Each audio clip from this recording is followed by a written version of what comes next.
नमस्कार भक्तों, आपका स्वागत है धार्मिक यादें चैनल पर। आइए शुरू करते हैं एक आध्यात्मिक सफ़र जय श्री श्याम के साथ। आज देवउठनी एकादशी है और आज हम सुनाएंगे आपको देवउठनी एकादशी व्रत कथा। कार्तिक महीने के शुक्ल पक्ष की एकादशी को देवउठनी एकादशी, देवोत्थान एकादशी या देवउठनी ग्यारस, प्रबोधिनी एकादशी आदि के नाम से जाना जाता है। इस दिन श्री हरि विष्णु निद्रा से जागते हैं और इस दिन तुलसी का विवाह भी होता है।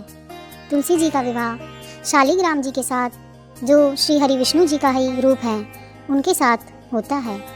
कथा: एक राजा के राज्य में सभी लोग एकादशी का व्रत रखते थे। प्रजा तथा नौकर चाकरों से लेकर पशुओं तक एकादशी के दिन अन्न नहीं दिया जाता था। एक दिन किसी दूसरे राज्य का एक व्यक्ति राजा के पास आकर बोला, महाराज कृपया करके मुझे नौकरी पर रख लो। तब राजा ने उसके सामने एक शर्त रखी कि ठीक है, रख लेते हैं, किंतु रोज़ तो तुम्हें खाने को सब कुछ ठीक ही मिलेगा, पर एकादशी को अन्न नहीं मिलेगा।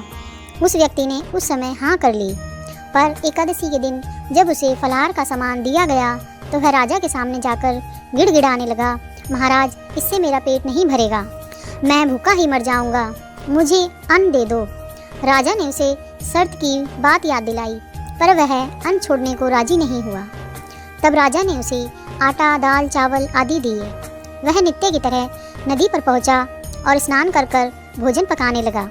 जब भोजन बन गया तो वह भगवान को बुलाने लगा, आओ भगवान, भोजन तैयार है।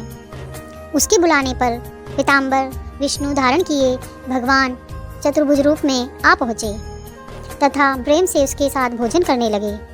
भोजन आदि करके भगवान अंतर्ध्यान हो गए तथा वह अपने काम पर चला गया।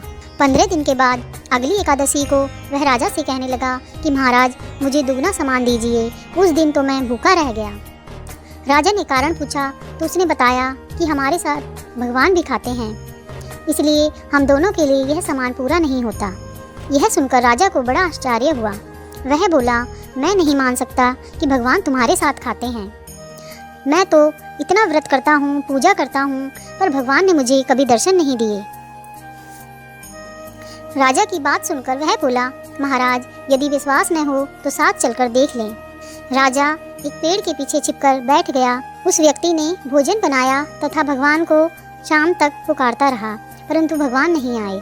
अंत में उसने कहा कि हे भगवान, यदि आप नहीं आए तो मैं नदी में कूदकर प्राण त्याग दूंगा, लेकिन भगवान नहीं आए। तब वह प्राण त्यागने के उद्देश्य से नदी की तरफ बढ़ा।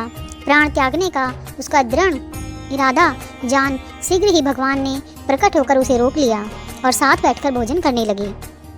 खा पीकर वह उसे अपने विमान में बिठाकर अपने धाम ले गए। यह देख राजा ने सोचा कि व्रत उपवास से तब तक कोई फायदा नहीं होता जब तक मन शुद्ध न हो। इससे राजा को ज्ञान मिला। वह भी मन से व्रत उपवास करने लगा और अंत में स्वर्ग को प्राप्त हुआ।